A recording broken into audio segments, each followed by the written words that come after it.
Y'all have been told to embed evidence. What does that mean? Put evidence in. What does that mean, put evidence in?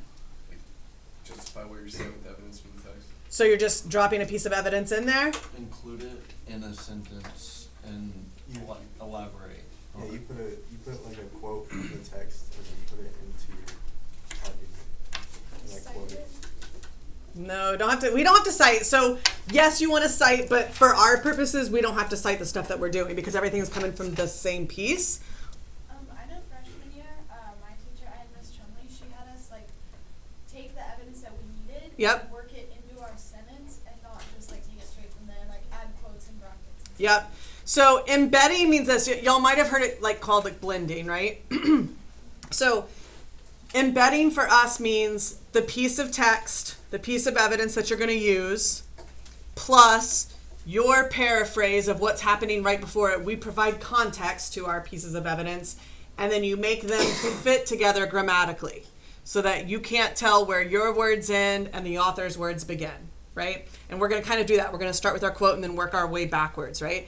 So Bush says blank. Is that embedded text? No. That is not embedded text. You will get a big frowny face from me and a big fat X on your paper if you do that. Because you have to provide me context to like what's happening before that quote, okay? Part of that, y'all haven't seen our rubric yet, but remember last week I talked about like the line of reasoning. By providing me context to our piece of evidence for this essay, you're showing me that you understand the author's line of reasoning and why they developed the pieces of evidence they did, okay? So that's kind of how we're going to work through this. Okay, so let's start. Let me grab my pen and let me grab y'all's things.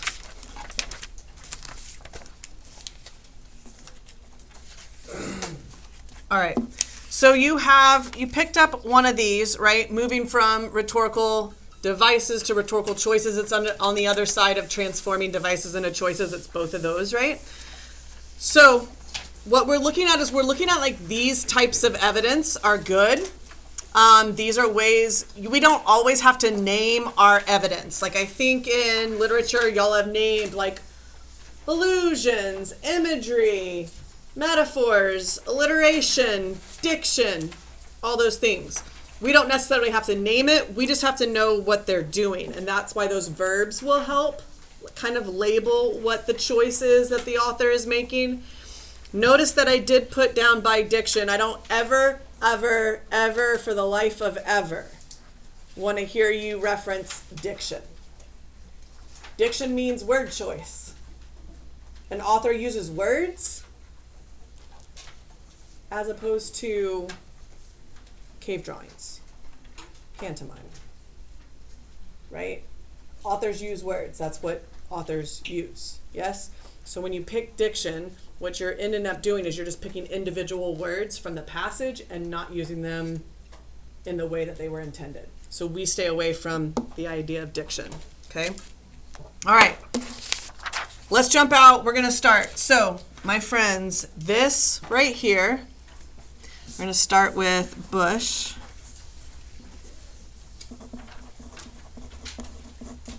So front and back equals one body paragraph. So what we're going to get done on here, front and back, is one paragraph. This right here is one chunk. And we have two chunks per body paragraph. All right, let's use our claims. So I'm going back to, this is ours, right? In the first half, Bush confirms America's resilience, right? That's ours. Okay, so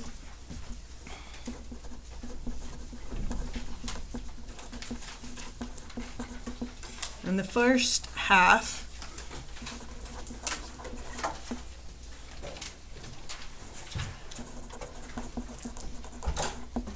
confirms America's resilience.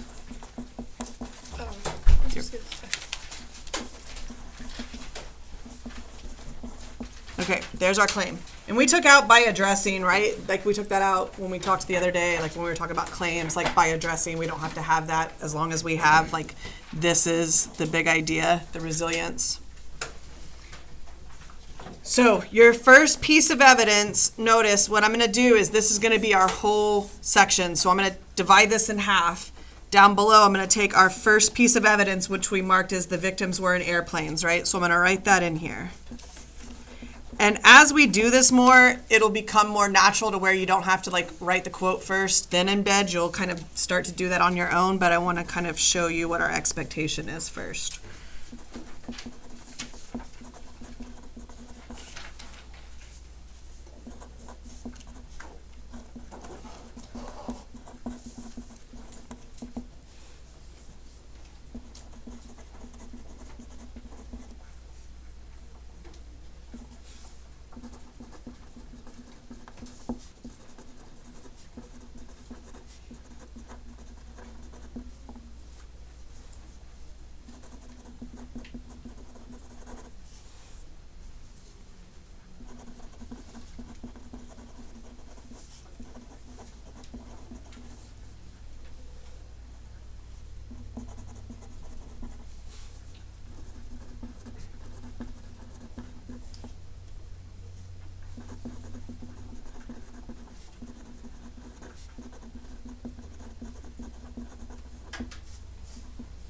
Okay, kind of went a little bit down below, but that's fine.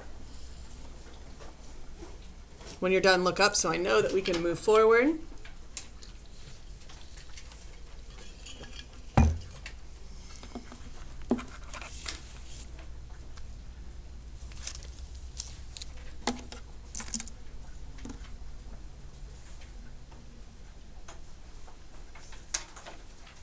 All right, so the hard part about embedding a piece of text that comes early on in a speech or a passage is there's not much to contextualize, right? So if I go to the actual speech and I look at where this is, so I actually put my finger where it is, right? So whatever's right above it is what I have to contextualize. Well, there's not much. We don't have much, right? So what is it that Bush is doing, opening his speech? What does that first line acknowledge? No, that's a question for y'all. It's not rhetorical. His exigence. Do what? His exigence for writing the text. His exigence? Exigence, yeah. No. What is it? What is that saying? What is that doing? He acknowledges what? Yeah, by. Because up until that point, y'all don't remember because y'all weren't alive. But like up until that point, I mean, after the first plane, people were like, was it an accident? Then we see literally on the news as it's happening, the second plane fly into the second tower, right? Like we watched it on the news, like because everybody turned on the news as soon as the first one went in. And then, like 30 minutes later, we hear a plane hit the Pentagon. So now at this point, we're thinking, okay, the first one, okay, something malfunctioned. It could have happened. 2 in the same vicinity, okay, that didn't happen. So we're thinking that it's a planned attack. He is acknowledging that night that it absolutely was a planned attack against us, right? So we're going to put Bush opens his address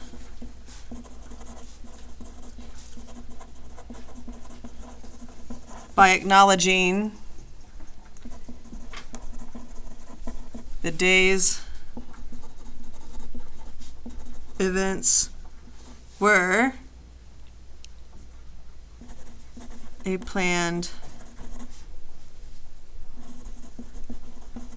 attack. Okay. So that paraphrases what happens, and then I just move into the victims.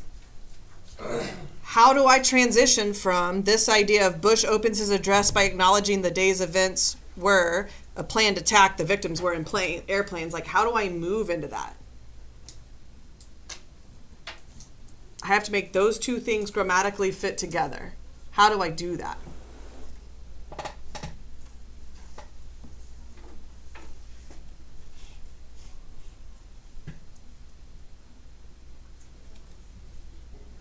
Have y'all never in your life had to embed text before?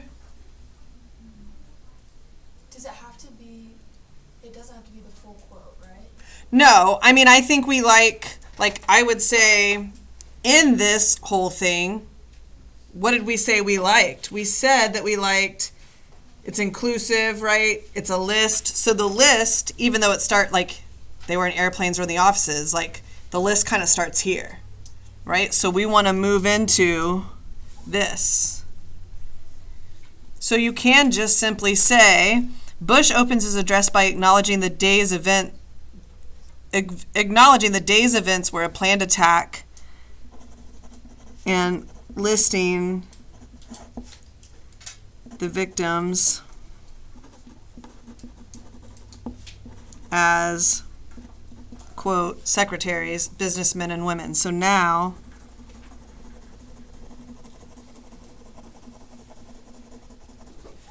don't erase it, mark it out. If you're using a pencil, you got to show what you marked out. So now I transitioned into that quote. So it reads, Bush opens his address by acknowledging the day's events were a planned attack and listing the victims as secretaries, businessmen and women, military and federal workers, moms and dads, friends and neighbors. So do you see how you take a little, you could take a little out and add a little on your side, take a little bit away of theirs, and just make it grammatically fit, right? We want to try to keep our quotes that we write down when you're writing on a piece of paper to about 1.5 to 2 lines. If you get to like a third line, you better be analyzing all kinds of things in there. But what happens is somebody will give me 3-4 lines of text and they'll analyze like 1 word in it. So we want to make sure that we're choosing, and that's going to be part of the trial and error you guys have, is trying to figure out like, what do I need? Where's the language? What's good? What's not? So notice that I don't have any ellipses, ... We don't take anything out. You got to show me what language you like. Okay? So any questions about embedding the text that way? It's easier when we're further down in the passage, right? So you have more to contextualize. Okay, so now we need to write our does questions. These questions get to analysis. These questions don't have anything to do with the idea of what does it mean. We're getting to the idea of what is its purpose, right? So what do we like about it? So questions I would ask about this, we noticed that we said that like we liked the list. So why is the list valuable? These are the questions that, as I'm writing analysis, these are the questions that I'm asking myself. The answer to those will be my analysis, right? Why is the list valuable as a whole? Why is the list in that order?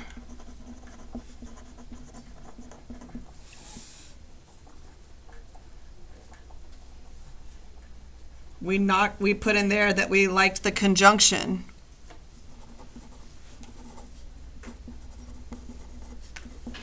Like, why the conjunction and? What's on either side of it? Or what is it connecting?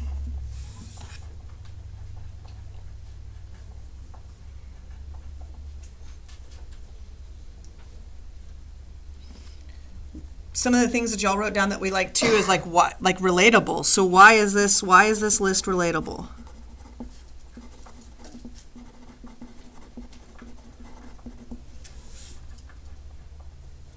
The other thing y'all said y'all liked is it was inclusive, which I think these last 2 questions could probably go together, right? Okay, so now our answers to these are going to move us into analysis. So when we write our body paragraph, this part right here, we are doing in our head. So that's like in our head, not on our paper, right?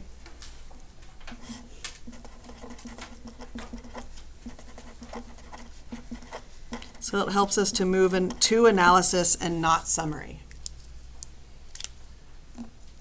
All right, so now how does this evidence said this way help this speaker move their audience?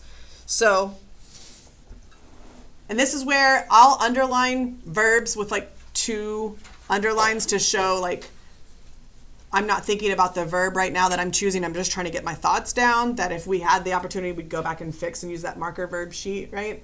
So, why is the list valuable? Turn to your partner, you got 10 seconds. Tell them why you think the list is valuable. Ready, set, go.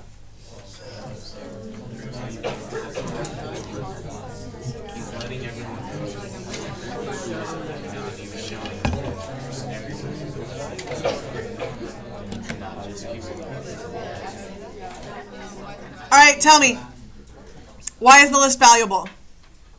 It create a sense of It shows like the magnitude of how many people were. Okay. So as a whole, right? So the one thing that I'm going to tell you is if you ever struggle, for the love, find a list, because it's high value evidence, high dollar evidence, because you can analyze the list as a whole, as we just heard. You can analyze the individual pieces of the list. You can analyze the order of the list. That's at least 3 solid sentences of analysis, right? So, gosh, Savannah, say that one more time. The magnitude of how many people were. Okay. So look at what I'm doing. So I can go back and look at this, right? So notice that a list happens in the examples or exemplification. Exemplifies, lists examples of, offers examples of, right? Okay, so we can look at that. Uses the list to exemplify the magnitude. What'd you say? The magnitude of the people who were appointed. But I think that's okay. I mean, for at the beginning, where y'all are going to worry about how it's said, I just care about like that you're thinking, not summarizing. We'll fix how it's said later. Okay. Why is the list in that order? Why is the list important? I feel like it almost shows like it starts by listing the people that you thought of, and then it goes more to people you wouldn't necessarily, or you wouldn't see them in that capacity when you're thinking about the people. Okay, I like that idea. It's more personal because, like, it's like jobs, and then it's like mom, dad, friends, and neighbors. Like, we all have those. Okay. I was gonna say it humanizes them. Like it's not just a number saying 1,200 people were killed. It's Okay. Why that order though? I think he says like. Why does go ahead? He finishes with the more like impactful like. Y'all are all right. I'm trying to get you to see one thing. I think it's the order in which they were affected. So it started out with secretaries, businessmen, and women. Because Because the plane, I guess, because the planes just hit the building. there you go. So we're going to move there first. Why that order? You're all right. We're going to move there first. So why does he humanize each one of them? Because as each plane hit a building, the first Twin Tower, the second tower, the Pentagon, then Pennsylvania, right? Like a field in Pennsylvania, we see different people, right? Like in an office building, you see the office workers. So the list, look at what I'm going to use. This repetition, this parallel structure, right? I mean, it's parallel structure because it's that list. Mirrors, I like that word mirrors. The list mirrors the victims of the attack according to the order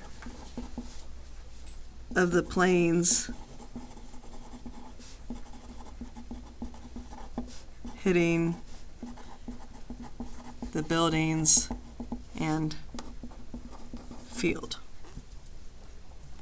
Now we move into, like, why is this list relatable? Now we go to what, like, a combination of what you all said, right? Like, it goes to, I'm going to kind of combine. So Davis said it humanizes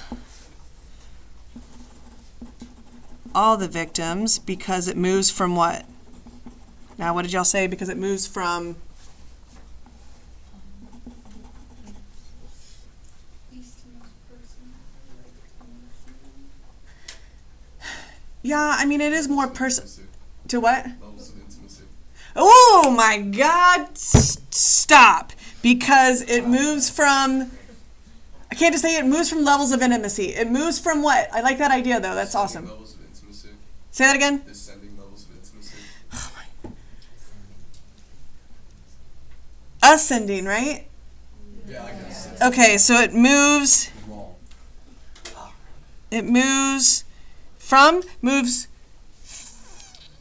through, it ascends through levels of it, because it ascends, that still sounds weird, but through levels of intimacy. Ooh, that's good. Oh, good. I mean, look at all the other questions. Like, if I felt like I needed to have more, I could go more, but I'm good with that. Does that cover the gist of the whole list, the individual parts of the list? Okay. Our next step now is we need to connect it. So look at your rhetorical, go ahead, Gage. I just had a question. Yeah. About all the questions that we wrote down. We Yeah. don't have to answer all those. We just take a couple of. What No, I mean, like, some of them, I feel like we can, why is the list relatable? Why is that inclusive? I feel like it's that level of intimacy. Like, if you wanted to, like, explain that a little bit, I think you could. I don't need to worry about the conjunction right now. I can look at a conjunction and another piece of evidence. I think that's good, right? Especially when you're like, holy crap, I've got 40 minutes, I've got it right. That's solid analysis, and you're not leaving anything out on the table where you didn't just take, look, he mentioned secretaries and businessmen. They were in the buildings, right? That doesn't do anything but tell me what those words mean, rather than the value of the language of the list. And I'll tell you when you're writing, like, it's enough and enough is enough. When you feel yourself just repeating, like, I'm still saying the same thing just in different words, just move forward, right? Now, the last sentence we need in this chunk is a connection to a component of the rhetorical situation. So we want to look at, this is where, remember how we talked about, like, leveraging and obstacles? Like, you can leverage one thing, like, he can take his role, one of the roles that we listed for him, and leverage something in order to connect to a certain audience. Now we're going to kind of piece together the components of our rhetorical situation. So look at leveraging and obstacles and tell me, like, what things what is he leveraging? What obstacles is he helping to overcome? What role is that he's serving? You got like 2 minutes to try to find components, and that's what we annotated for, right? So go back and look at your piece of evidence and tell me, okay, what part of the rhetorical situation is that piece of evidence tying to? You got like 2 minutes, talk with the partner, ready, set, go. So he's leveraging yes, but as president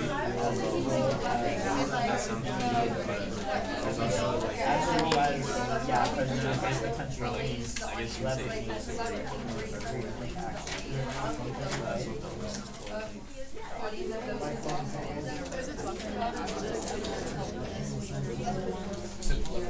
I would say that he's leveraging this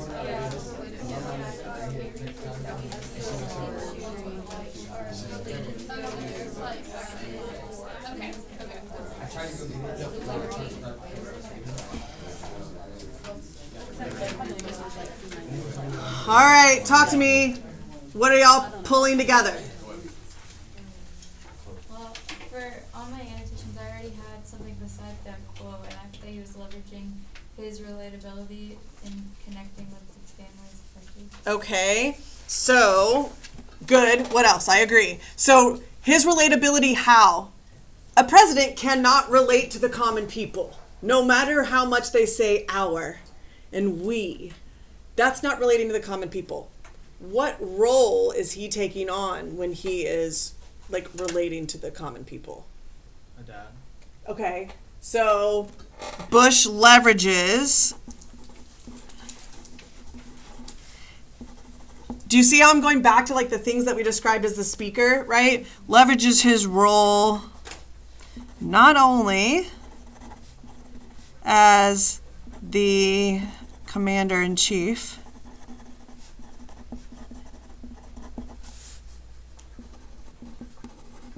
but also as a father, son, leader to do what, Madeline, would you say? To connect with the families affected. To connect. Didn't we say something better than connect? Like, what is the emotion that he's doing with them? No. Empathizing. Did we have that conversation, right? The difference between the two? Sympathizing, yes, but like really to be on that level of you and me are the same, like we have gone through this, we're going to talk about to empathize with each individual affected. His speech on Saturday was actually really good as well. I'll start using that in the future. All right, anybody else have another piece that they tied together? But notice, so for me, the reader, and you'll see this when we start looking at our rubric, this shows me that you understand not just the text, but you're understanding his role with that audience at that time, right? Those are some of the things that I'm seeing in your rhetorical situation that y'all pulled for, or that we did for Alfred Green. Some of the things that components that y'all are addressing are so general it could be applied to anybody. This has to be specific for this person at this time for this event, right? So that's why this sentence right here shows me that you understand that. Okay, that's one chunk. That's half a paragraph, friends. Half. Flip over to the back side. Now, we have the same claim, so I'm just going to mark that out, right? Because it's the same as the first. We're still in the first half. So this is the second half of the first body paragraph. So this is chunk number 2, right? We have 2 chunks per body paragraph. So one of the things, what do you say? One of the things we do have to remember is we do have to remember that this all has to come back to resilience, right? The first piece of evidence didn't show resilience, right? It was just all the death, right? So we have to show the resilience. So one of the things at the bottom here, you'll hear me talk about quite a bit, is at the end of a body paragraph, we need to make sure we have a bow tie. And the bow tie is explicitly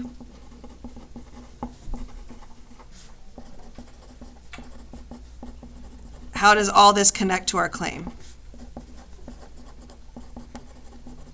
And I'll show you, once we look at our rubric, I'll tell you why we do that. All right, so our second piece of evidence that we're using is America was targeted for attack, right? That's y'all's, yep. So I'm going to do America was targeted for attack because, I'm not going to read this out to you because that's annoying.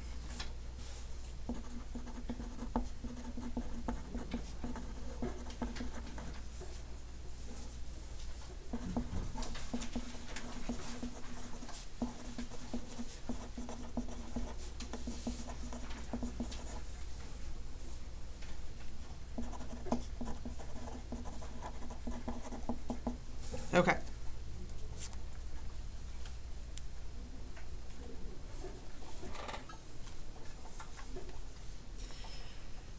Now,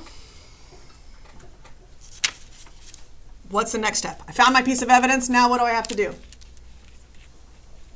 Embed. So I go find this piece of evidence here. So what's happening between my last piece of evidence and this, right? So I look at,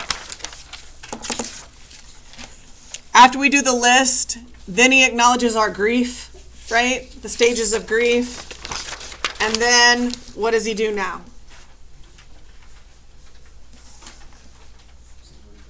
Do what? He says in the first one, because like the great people that have moved to defend. Don't tell me what he says. Paraphrase what is happening here. It's like, kind of like calling America together. It's like calling us to rise up. Meh. Defending America. Meh. You can't say what he's saying. What's the main idea? Strength of America. Look at how that works. So,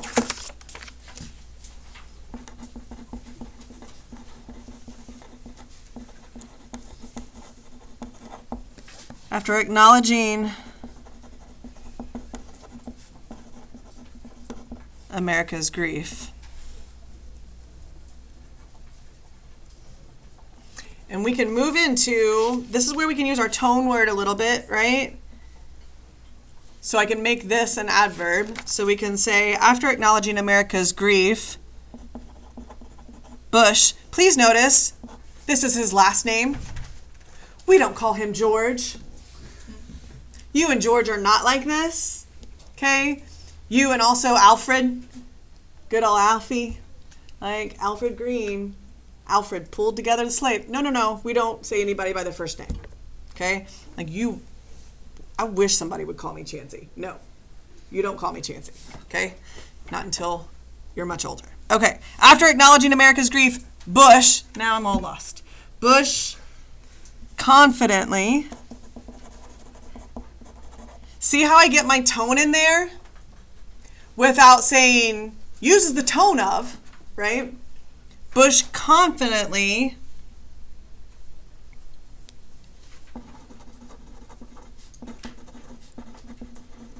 shows the strength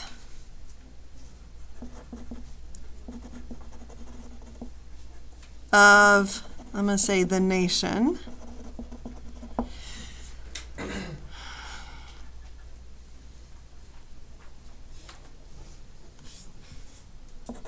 by, if we look at our piece of evidence, like our type of evidence, what would we say? Like, what would be a good verb? I mean, it's a metaphor, right? So we could say, but I don't want to put that there because that wouldn't fit. So by arguing that America was arguing? It's what? Showing. I hate showing. I hate telling. I hate says. Should we say implies? That what? Implies? He doesn't imply, because imply is like you have to figure that out. Stating? No, stating is says. Oh, yeah. Illustrating? Ooh! By illustrating that America was targeted for attack because we're the brightest beacon for freedom and opportunity in the world. I like it. Good. So that movement of embedding gets easier with time. Now it's taking you a little bit of time, right?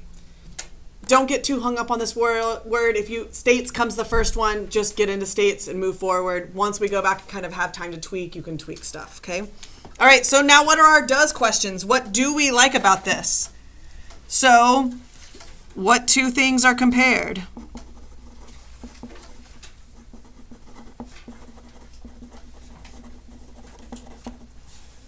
What is a beacon? So I like lists. I obviously like comparisons, analogies, metaphors, similes, because then I look at the pieces and parts. So out of the context of this speech, what is a beacon, right? So those are the questions that we answer.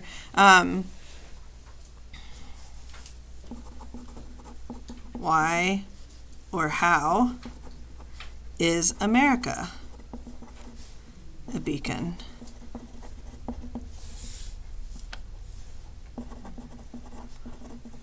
Why does he use and to connect freedom and opportunity?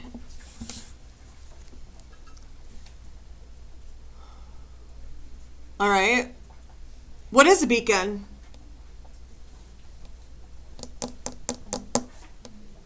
Is it another term for something sort of like lighthouse? It shows you where something is. Yeah, so a beacon is like allows for like safe passage. It's like drawing people in, right? A signal? It's a signal. Yeah. So Bush, and I don't like, I'm going to say this right now, I don't like that we start every sentence with Bush right now. Like, we can change those things later. I just care about what you're saying, not how you're saying it at this point. So Bush compares a beacon's ability to, what did we say? Signal or shine. Like the Oh, that's so cliche. You're saying that America is a beacon that leads you to freedom and opportunity? Yes, but I don't want to. You don't want to tell me what he's saying. Don't tell me what it means. Why the beacon? Isn't it because it's like a shining example of freedom? A beacon is not a shining example. A beacon is a thing.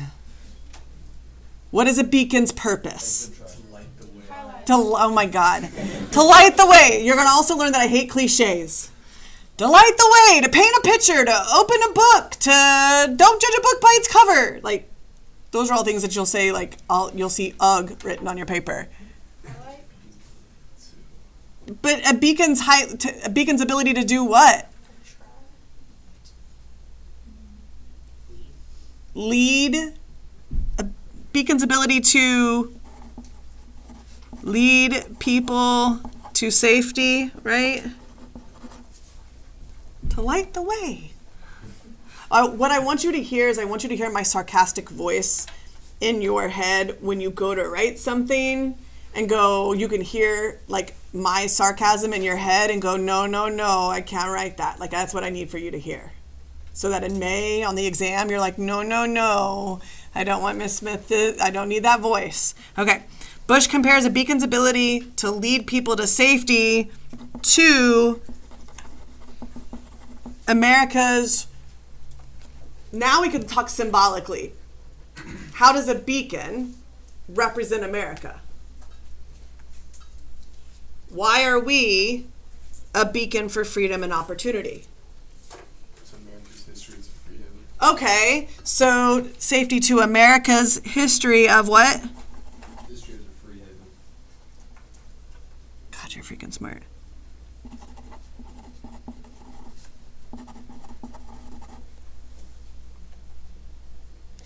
Bush compares a beacon's ability to lead people to safety to America's history as a free haven. Okay, so that's what two things are being that's why a beacon. Why is America a beacon? America is targeted for attack because. Okay, so now he's saying that so he provides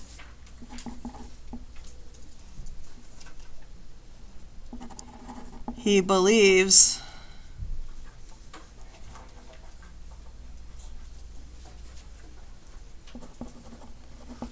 this role that America will continue to serve is like the reason for the attack, right? Like, that's why they wanted to, because if they can crumple this beacon, then it's going to diminish other people's hope for freedom an opportunity, right? So he believes this role that America will continue to serve is the reason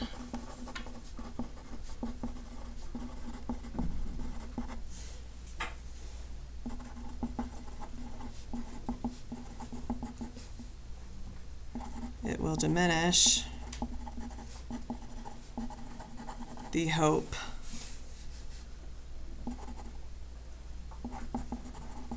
other countries or people have, right?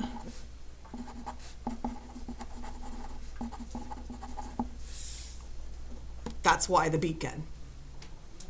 Does that make sense? All right, now what can we leverage? What obstacle? So remember, we have to go back to this idea of resilience, right? Our definition we wrote down for resilience was the capacity to recover quickly from difficulties. So look at our rhetorical situation. What component of the rhetorical situation does this piece of evidence connect to?